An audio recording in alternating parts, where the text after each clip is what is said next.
खुलुमबाय स्टुडिअ दङ आं राजिब बसुमतारी। दिनै बर' हारिनि थाखाय जारिमिनारि सान।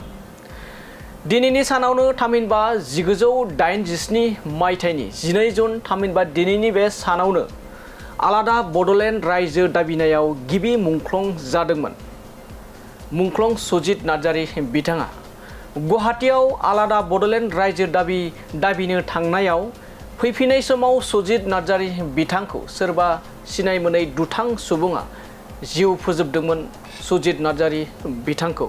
आरो दिनै फैयै फैयै बड'लेण्ड मुंख्लं साना 39थि बोसोराव आगान होबाय। आरो बे 39थि बोसोर बड'लेण्ड मुंख्लं सानखौ क'क्राझार सोहोरनि साखाथियावनो थानाय सुजित नार्जारीनि गोसोखां मुंख्लं मिरु थावनियाव दिनै फालिनाय जादों। आरो बे फालिनायाव दुलाराय बर' फरायसा आफादनि साफ्रोमबो दैदेनगिरिफोरजों लोगोसे बिटिसिनि गोबां एमसिएलए इएम मन्त्रि एमएलए बिथांमोना दिनैनि बे हाबाफारिखौ गाजा गोमजायै फालिनायखौ बे समाव नुनो मोननाय जादों। आरो मख'जाथावदि बे समाव सुजित नार्जारी मुंख्लं थावनि एबा सुजित नार्जारी बिथांनि जा मुंख्लं बे मुंख्लंखौ बेखेवना होदों बावखुंग्रि बियाबनि एमसिएलए धनेस्वर गयारी बिथाङा। बिथांजों लोगोसे आरो गोबां दैदेनगिरिफ्रा दिनैनि बे हाबाफारियाव बाहागो लाफैनायखौ नुनो मोननाय जादों।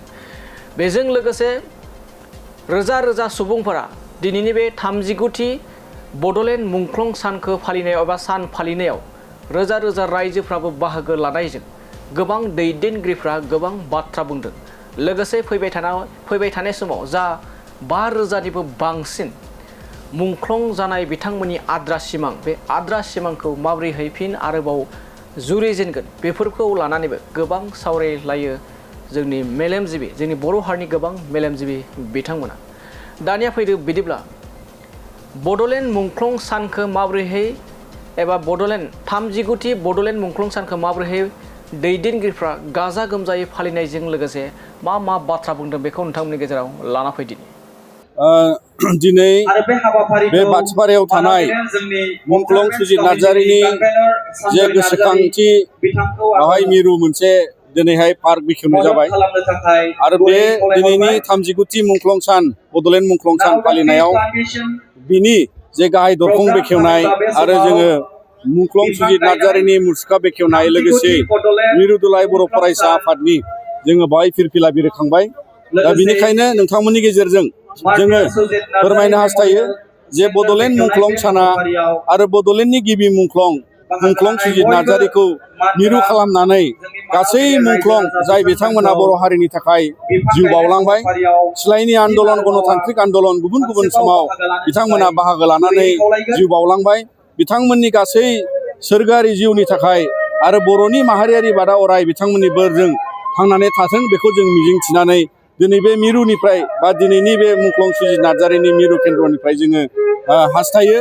आरो नोंथांमोननि गेजेरजों जोङो दिनैनि गोदान जोलै आरो इयुन जोलैनि थाखाय आरो दिनै जों जाय थासारियाव बड'लेण्ड हालामाव आरो आसामाव बर'फ्रा थांनानै दं बेबादिनो जाय दिनै गिबि मुंख्लंनिफ्राय जागायनानै गुबुन गुबुन समाव बारसोमनानै दैदेनगिरि दैदेनबोनाय बड'फा उपेन्द्रनाथ ब्रह्मजों लोगोसे आरो गुबुन गुबुन समाव मुंख्लं जालांनाय मुंख्लं सुजितजों लोगोसे बिथांमोनखौ जोङो दिनै मान होयो। बिथांमोना जोंनि दिनैनि थासारियाव बेबादि मोनसे गोजोन थासारि लाबोदों।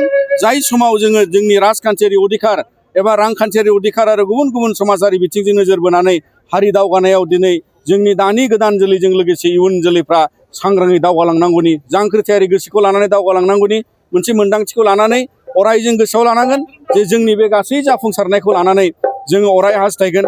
आरो उननि समाव जे जोङो मोनथ'यै आलादा रायजो बड'लेण्डनि खोथा बे गासै बिथिंखौ नोजोर बोनानै जोङो उननि समाव दुलाराय बर' फरायसा आफादाबो बे जाफुंसारनायखौ हास्थायनानै आरो उनाव बयनिबो जांख्रिथायारि गोसो आरो बोलोखौ लानानै जोङो सानसे समाव आरोबाव जेरै जोङो दा मिजिंथिदोंमोन जे बिटिआर गोरोबथाया भारत संबिधाननि मोनथायजों लोगोसे जोंनि आथिखालनि सोलिनाय बिटिसि काउन्सिला 6 सिडुल काउन्सिलनि गोहो बारायनाय एरिया बारायनाय समस्ति बारायनाय बे गासै बिथिङा बिटिआर गोरोबथाजों जाफुंसारनायनि जे लामायाव फैनांगौ आरो बेखौ लानानै दुलाराय बर' फरायसा आफादा उननि समाव भारत सरकार आसाम सरकारा बेखौ थारैनो जुदि मावफुंनायाव फेलें जामारोब्ला जोङो सानफिननो गोनां जागोन जे मुंख्लं बिथांमोननि मान आरो सन्मानजों लोगोसे हारियाव बयनिबो अबदानखौ नोजोर बोनानै आरोबाव खेबसेबाव बड'लेण्ड सोमावसारनांगौनि गोनांथिखौ दुलाराय बर' फरायसा आफादा जोङो सानफिननो गोनां जागोन।